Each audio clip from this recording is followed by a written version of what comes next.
God says, I see the pain you've hidden behind your smile.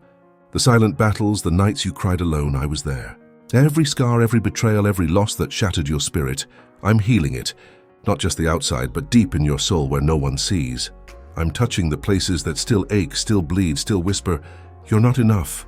But listen, you are not broken beyond repair.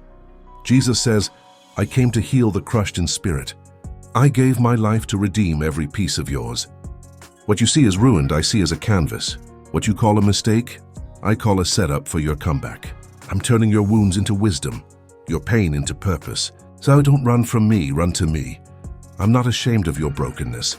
I'm the God who heals the shattered, who restores the forgotten, who lifts up the weary. The healing has already begun. You may not feel it yet, but trust me, you will. I'm rebuilding you stronger. Hold on. Your story isn't over. It's about to inspire others. If this spoke to you, don't scroll past. Like, share, and subscribe so more broken hearts can hear this healing word. Jesus is restoring what life tried to destroy.